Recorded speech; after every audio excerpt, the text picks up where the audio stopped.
My family settled on the adjoining farm that's about 2.5 miles from here. You can't help but think the land Mike McCormick calls home hasn't changed much over the years he and his family and ancestors have lived and worked here. The land is very precious to McCormick. A history of farming in Jefferson County, Mississippi, he carries on today. I grew up as a little boy helping my dad work cows. He took us from the time I was able to walk until, I was a grown man. I was with him every day working cattle somewhere on this place or others that we had at the time. It gets in your blood, and it's just something that I think you have to be born into. It's work that McCormick's never shied away from because he knows it's his family's legacy he continues with each cow he raises and row he turns on the tractor.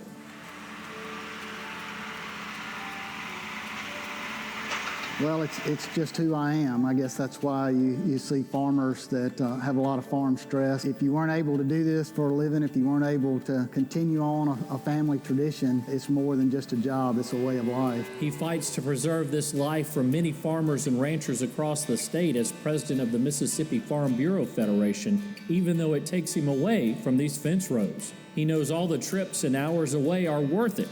He just didn't realize how important his job was until a chance visit from a hunter made it obvious. He had his little 10-year-old daughter in the back, and we were looking at the cows, but he said something that I thought was completely different than what I'd hear. He said, "Mr. McCormick, I want to thank you for letting me bring my child here.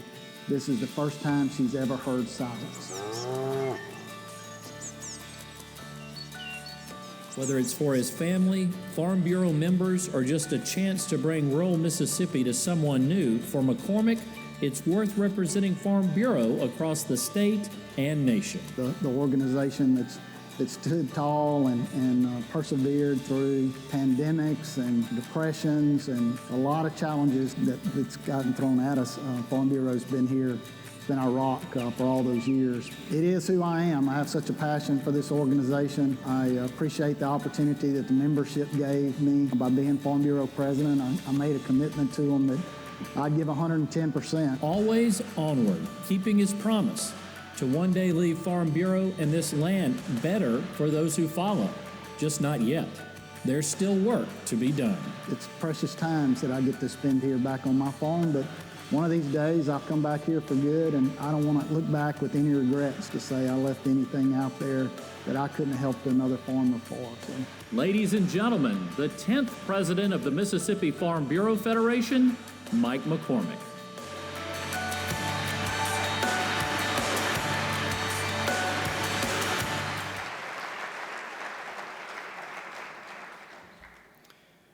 How many of you knew what you were going to be when you were 6 years old? Raise your hand.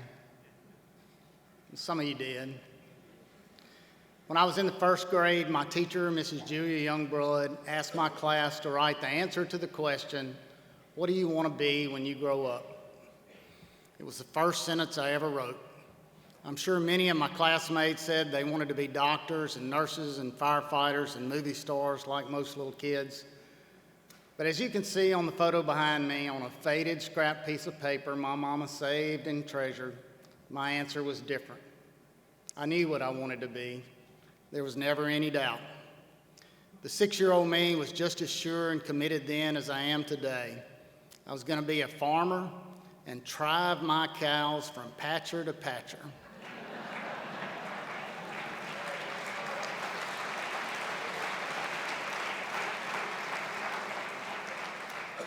Clearly, I wasn't going to be cut out to be an English major, Dr. Keenum, but that's okay. With this first assignment, I began writing the next chapter of my family's farm story. Back then, at a young age, I already knew how much hard work, blood, sweat, and tears it took to be a farmer. I saw how hard my dad worked, and as I was out there too, every working minute, when I wasn't in school, I was driving a tractor or penning cattle on my faithful Shetland pony, Old Smoky. Usually getting yelled at and blamed for whatever was going wrong on the farm that day, whether I deserved it or not, and loving every minute of it. I was born to carry on the tradition that runs deep in my family's history in Jefferson County. I was born to be a farmer. I count myself to be truly blessed, and I'm humbled and honored to be here today with so many of you who have similar stories about your families, your lives, and your farms, driven by the same motivation to carry on our family farms for the next generation. Farming is so much more than a job. It's a chosen way of life, a lifestyle that's often challenging and full of long hours that leave little time for anything else. As difficult as it can be, I wouldn't trade this life for any other, and I'm sure you agree and feel the same way. Because on the farm, you might be having a bad day, but you're having a wonderful life. With the hardships come the privilege to live a life like no other. George Washington described us best when he said, "I'd rather be on my farm than emperor of the world." I can relate to that. All farmers want to do is farm and provide food, fiber, and shelter to those around them.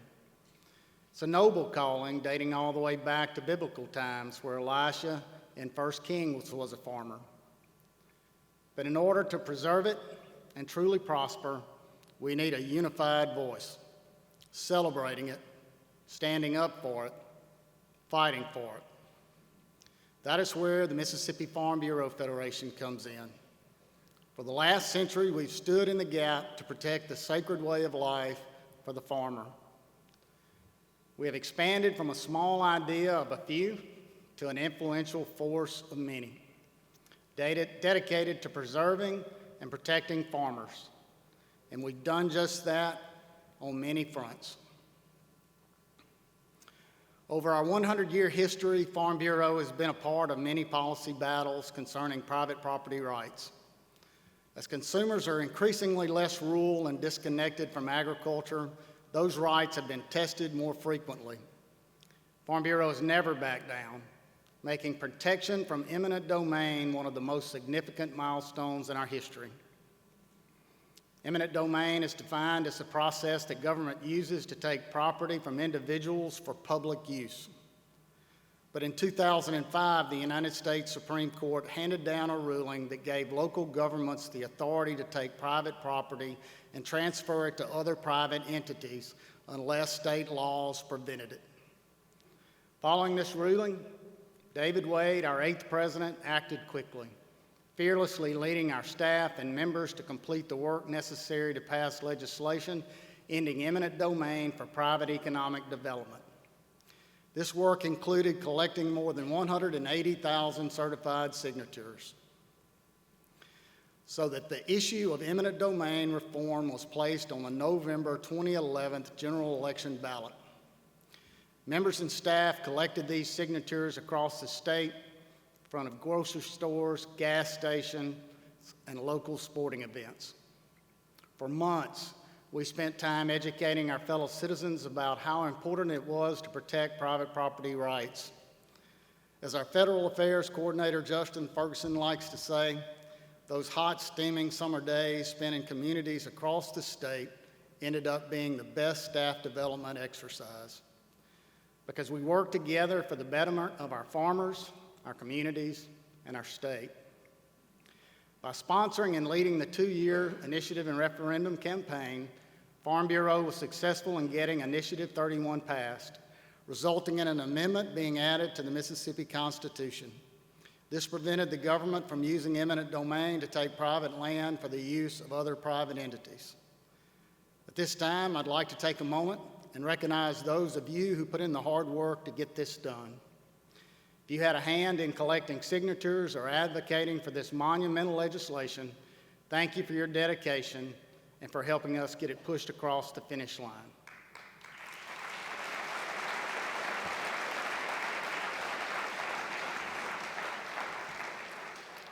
I'd also like to recognize Mr. David Wade. Mr. Wade, please stand.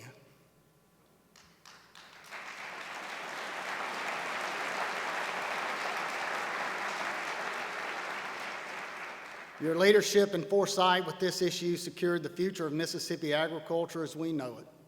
Thank you for everything you did to make sure our property rights, private property rights, are protected. Let's give him another round of applause.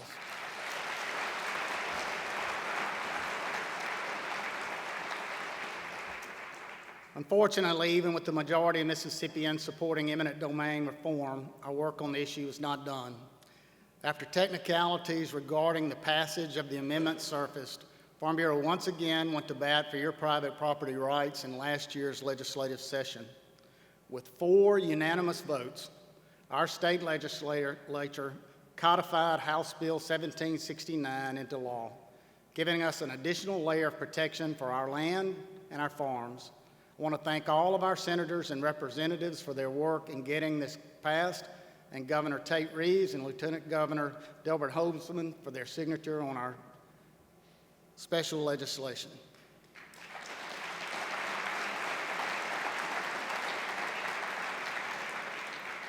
That's the impact and influence of Farm Bureau and of you, our members. Another way we have continued to protect private property rights over the last century is by ensuring your right to farm. As cities have expanded into ag areas all over the last few decades, there have been clashes between farmers and consumers.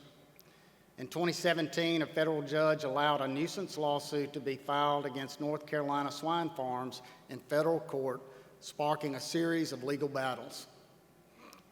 Acting with foresight, our members added language to our 2018 policy book supporting legislation that assures agricultural regulations at the state level is based on sound science. This opened the doors for us to work with Representative Chris Johnson and Senator Jennifer Branning during the 2018 legislative session to author legislation to protect your right to farm. The Mississippi Right to Farm Act prohibits local governments from restricting agricultural operations, traditional farm practices, or forestry activity on land zoned agricultural or not zoned at all. However, not long after its passage, this law was put to the test. In the summer of 2018, our members Will Hughes and Chad Penn began using propane cannons to stop deer from eating their cotton and soybeans in Madison County.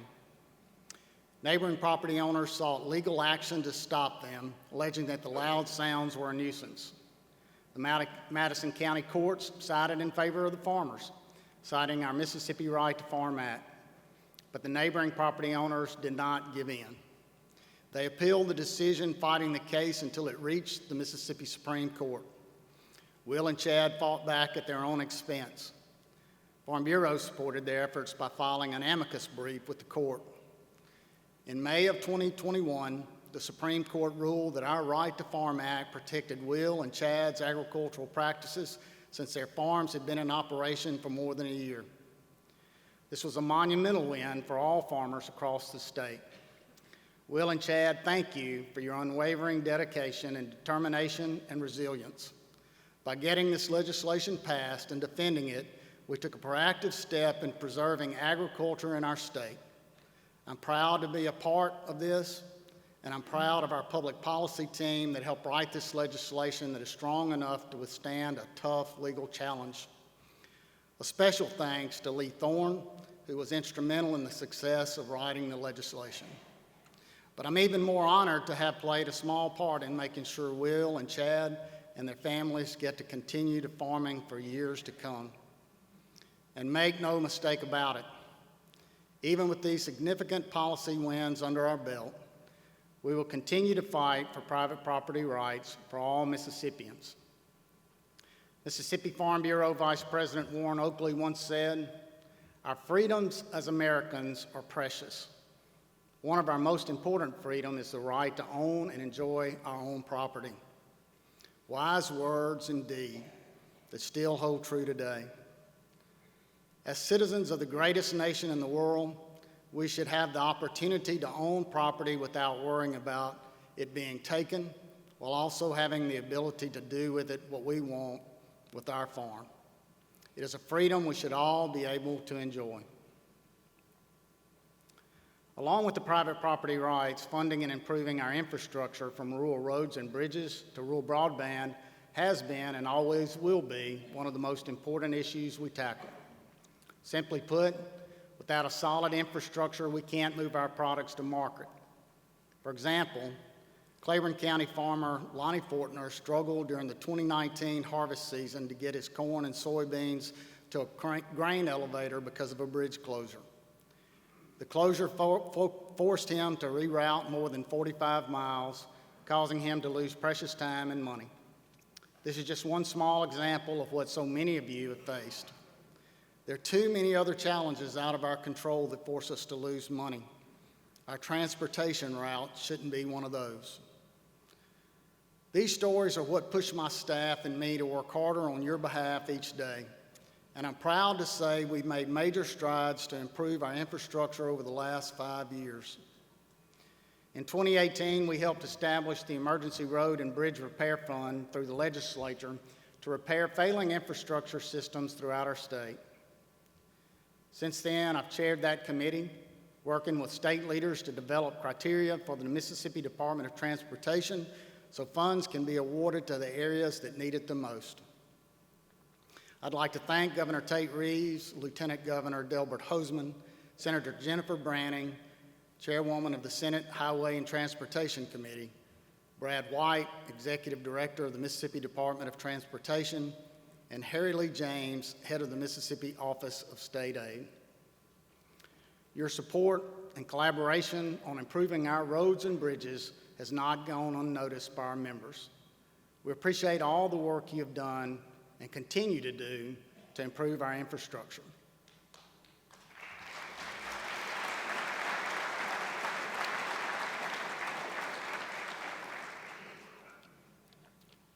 In addition to roads and bridges, over the last several years, we've focused on one of the largest infrastructure needs of our time, rural broadband. I imagine the issue of rural broadband today is much like what our forefathers faced in providing electricity to their farms in the early 1900s. As our American Farm Bureau Federation President, Zippy Duvall, often says, connectivity in rural areas is no longer a luxury, it's a necessity. We learned during the COVID-19 pandemic just how vital rural broadband access is to our daily lives. It's how our children complete their homework, it's how we receive medical care, and it's what allows us to do our jobs on our farm. Which is why we pushed on our state and federal levels to make this a priority. In 2019, we supported legislation that gave the electric cooperatives the ability to provide rural broadband service. Since then, several of those cooperatives have made moves to begin installing rural broadband lines throughout our state. I want to thank the Electrical Power Cooperative Association and Michael Callahan that's with us here today, and all our members who serve on their board of directors.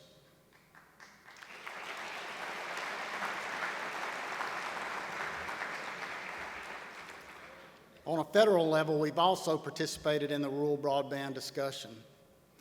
In early 2018, the Federal Communications Commission released a map showing areas of the country that had access to rural broadband. That map showed Mississippi to be 98% covered, which we clearly disagreed with. With the help of Senator Roger Wicker, we challenged the maps by directing our members to report broadband service issues. This work gave me the opportunity to serve on the Federal Communications Commission's Precision Agricultural Task Force. While serving on this task force, I worked with other national leaders to identify gaps in broadband connectivity for the nation's cropland and ranch land. My service to this task force also opened the door for me to testify before the United States Senate Commerce Committee on the rural broadband needs specific to agriculture and rural America. All of this work has allowed Farm Bureau to be at the forefront of advocating for the need for rural broadband. I'd like to thank Senator Wicker for his steadfast commitment to this issue. Farm Bureau and Mississippians in general appreciate your leadership in making sure we have the tools we need to live and work in this state successfully.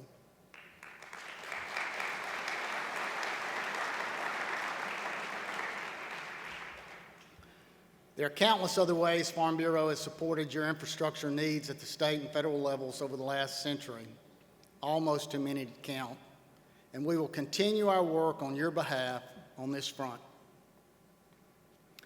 While researching the history of the Mississippi Farm Bureau in preparation for this centennial year, I was reminded of the significant impact our organization has made and will continue to make at the federal level.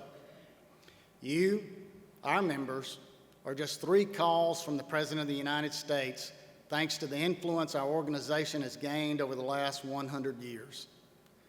And our influence became even stronger in January of 2020 when we launched a federal political action committee after 93% of our delegates voted in favor of its establishment.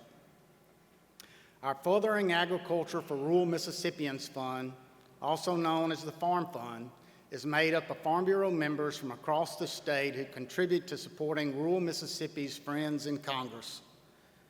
Our mission is to financially support those in Congress who aid in sustaining our ag industry by supporting legislation that protects and enhances the priorities for our state farmers. The PAC has allowed us to become more effective in building relationships with members of Congress, giving us the opportunity to explain how federal policy impacts our farms on a daily basis. Since launching the Farm Fund, we've supported more than 50 federal candidates who see agricultural issues as a priority. I'd like to thank our PAC chairman, Mike Ferguson, our vice chairman, J.B. Brown, and the PAC board of directors for their dedication to this effort. You took this project from its infancy and ran with it. And I'm grateful for your commitment to making sure this was and will continue to be successful.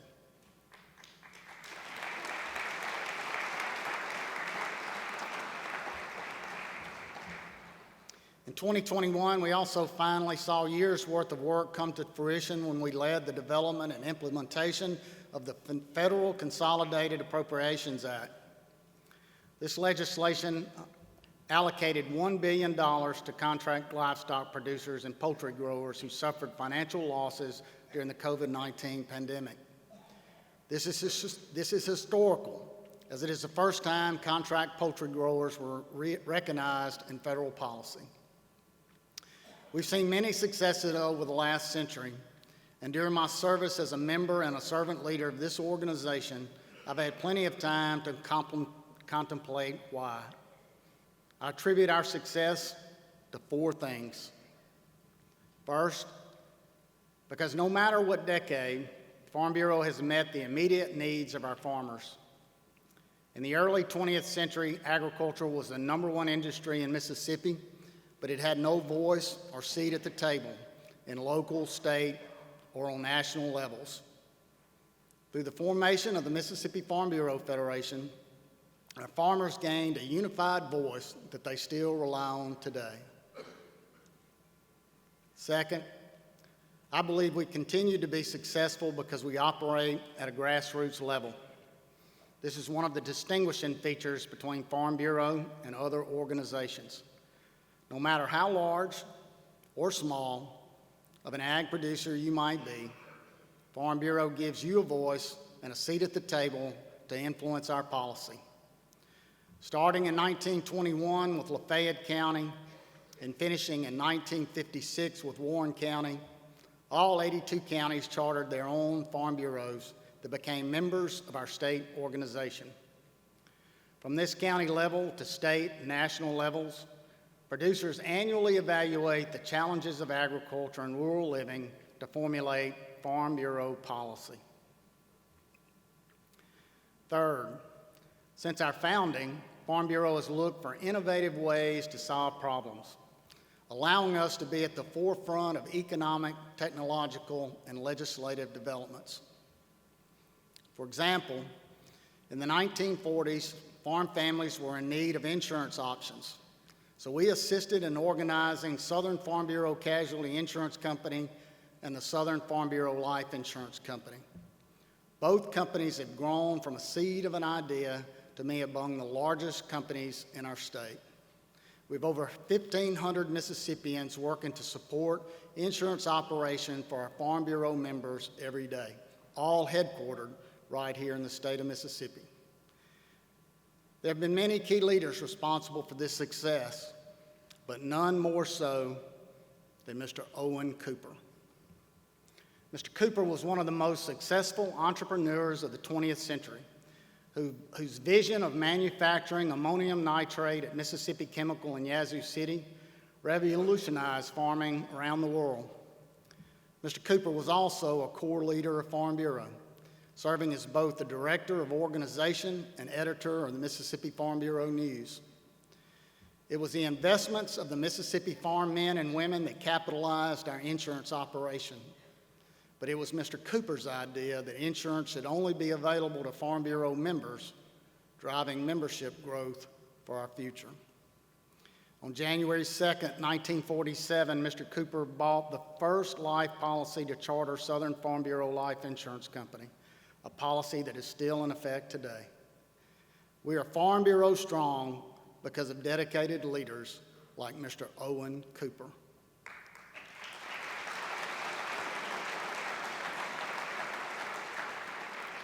In the 21st century, consumers' perception of agriculture has rapidly changed, driving us to lead innovative and educational efforts, including founding the Farm Families of Mississippi to promote the importance of agriculture.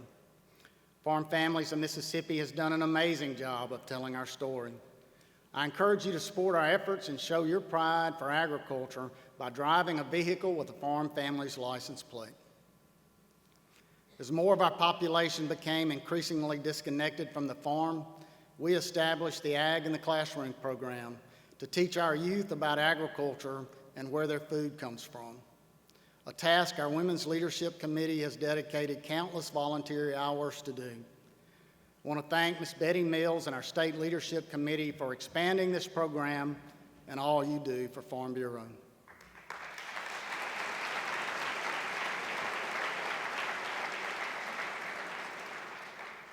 And finally, we've been successful thanks to the quality leaders that our membership has elected. From our first president, Mr. C.L. Neal, to the current officers, Farm Bureau members have elected outstanding progressive individuals to lead this organization. These leaders have pushed through many tough times, advocating for agriculture, farmers, ranchers, and our rural way of life. I'm humbled to be allowed to serve among them during this historical time, and I believe if we continue to operate by these principles, there's no question we'll see another century. But now, the question becomes, who will lead us?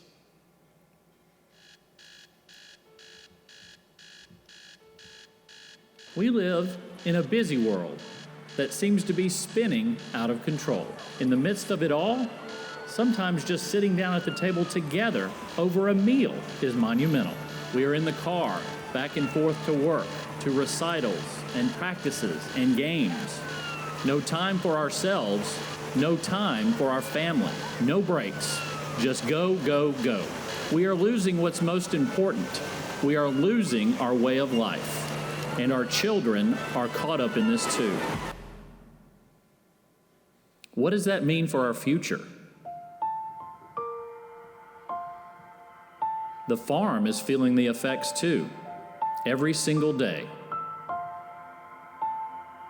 Commodity prices, road and bridge closures, weight limits, not enough rain, then too much. Washington even wants to legislate our water. Our water. The family farm is what this country was built on. Over the last 100 years, this ground has come under attack too.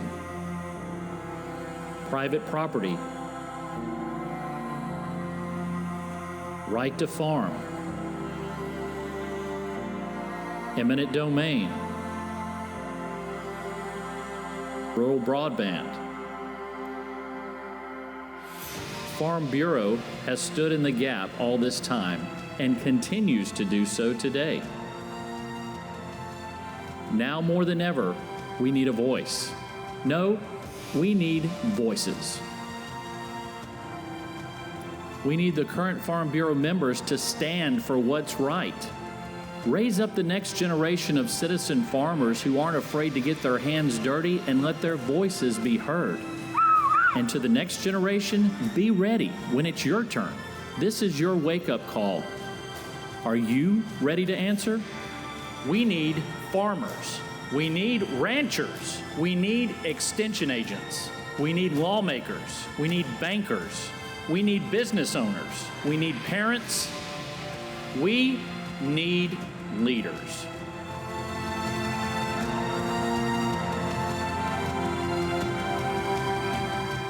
Will it be you? Will it be you? Will it be you? Will it be you? Will it be you? Will it be you? Will it be you? Will it be you? Will it be you? Will it be you? Will it be you? Will it be you? Will it be you?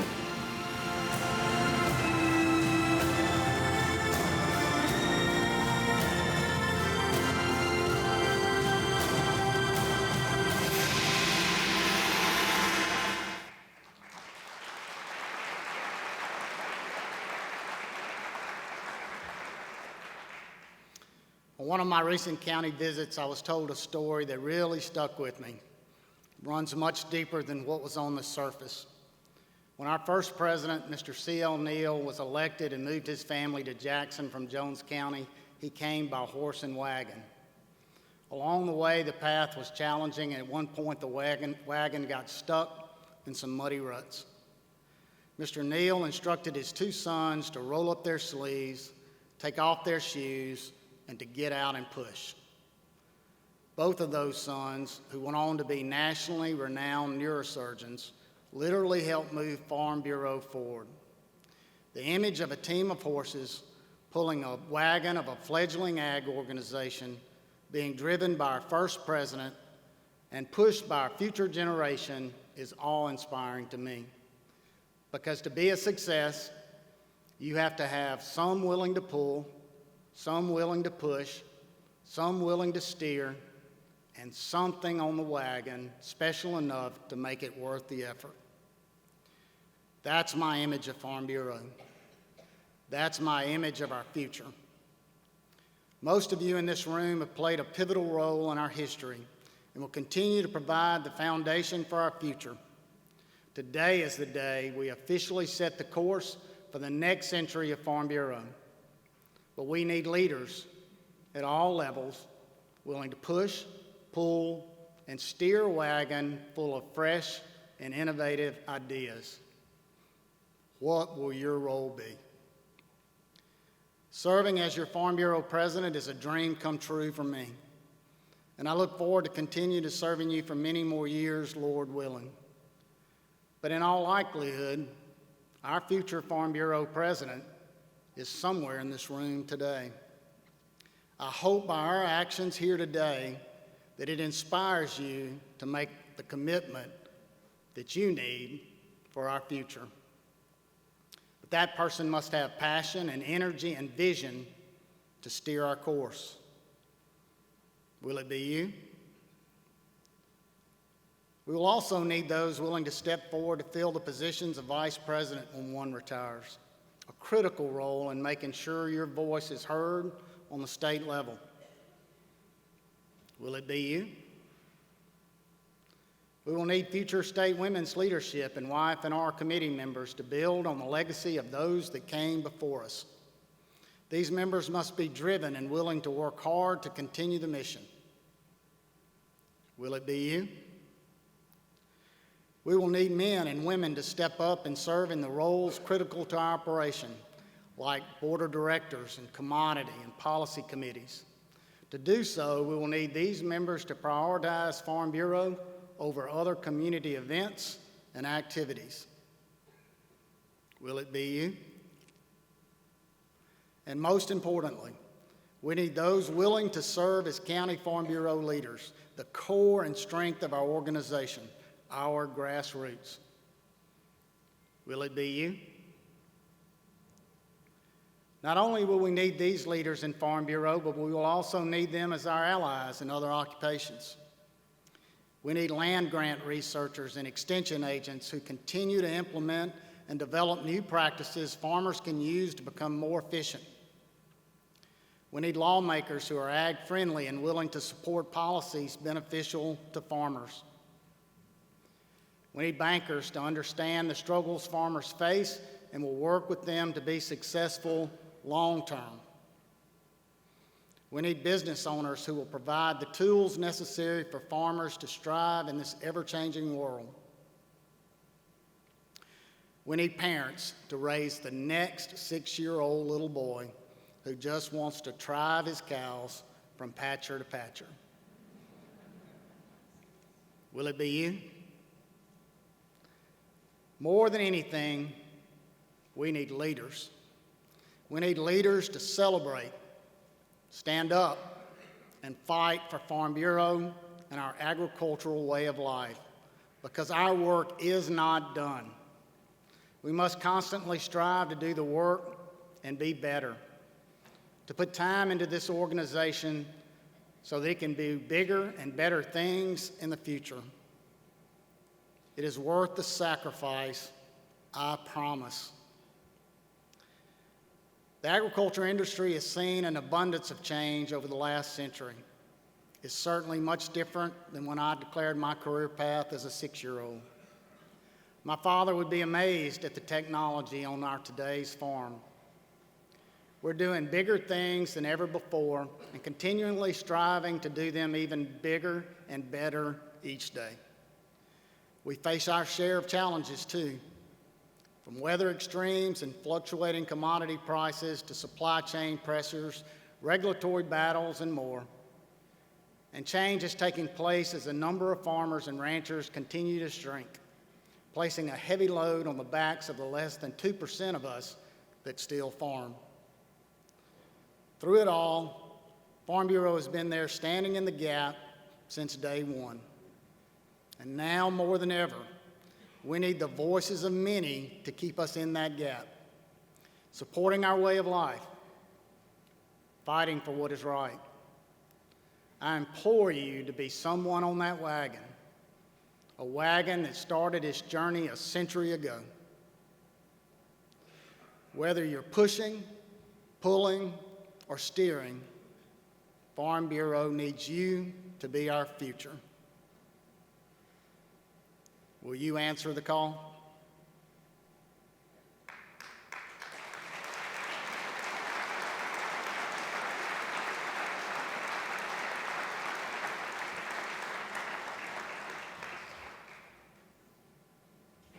From small beginnings, great things can grow.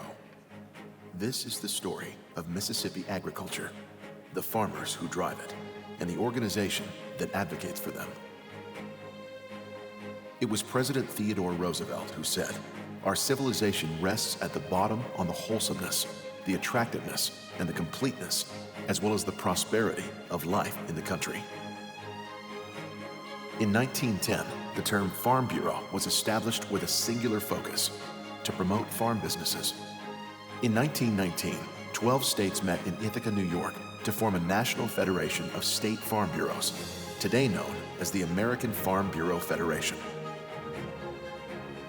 Only 1 year later, agricultural industry leaders began organizing county farm bureaus in Mississippi. Lafayette County Farm Bureau was chartered on December 31st, 1920, becoming the first official county farm bureau in the state. And in 1922, County Farm Bureau representatives incorporated the Mississippi Farm Bureau Federation to promote Mississippi crops. We quickly got to work, expanding its educational, social, and member service activities throughout the 1930s. In 1946, we supported the Hill-Burton Hospital Act, which provided construction grants and loans to build and maintain healthcare facilities in rural communities. In addition, this was the year we assisted in organizing affiliate insurance companies. On August 27, 1956, Warren County Farm Bureau completed its charter, becoming the final county to gain Farm Bureau representation. In July of 1965, we developed a tire and battery program and various other member savings programs. Community service paid off as we grew closer to our neighbors and became known as a problem solver for agriculture. Then, on May 2, 1974, we recorded our 100,000th member family, an incredible milestone that showed just how vital our organization had become. By 1985, we represented more than 150,000 member families. This growth came with increasing political advocacy on behalf of Farm Bureau families. 1993 saw a record number of supported legislation passed, including the Mississippi Boll Weevil Management Act, which established the boll weevil eradication program. Then, on August 29th of 2005, tragedy struck. Hurricane Katrina hit the Mississippi Gulf Coast, causing estimated losses exceeding $1.57 billion for the Mississippi agriculture industry. Mississippi Farm Bureau Federation was instrumental in recovery efforts, raising hundreds of thousands of dollars to assist producer members impacted. Then, 2011 saw another milestone. Initiative 31 passed during the November general election, making Mississippi the 44th state to restrict the use of eminent domain for private development. We led the 2-year initiative and referendum campaign that resulted in the eminent domain issue being put on the ballot. Those victories were just the beginning. In 2017, we supported legislation that placed a cap on agricultural use value, preventing property taxes on agricultural land from spiking more than 4% a year.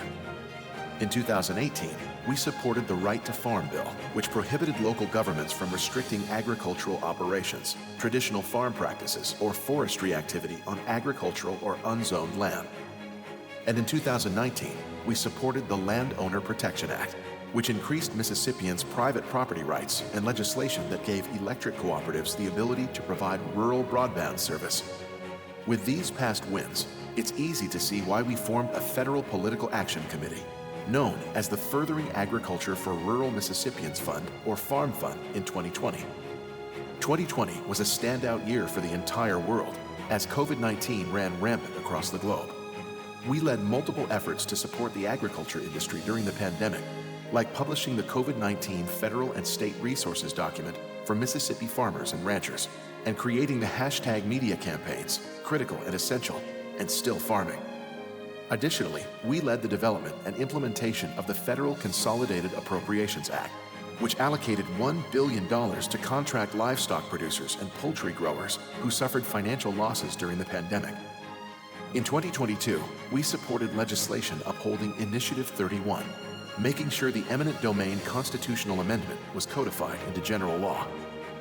It's been 100 years since those representatives gathered to incorporate a statewide organization, instilling faith, family, and Farm Bureau. Since then, we have served as the voice of agriculture. As long as Mississippi farmers are providing food, fiber, and shelter, the Mississippi Farm Bureau Federation will be here, supporting them.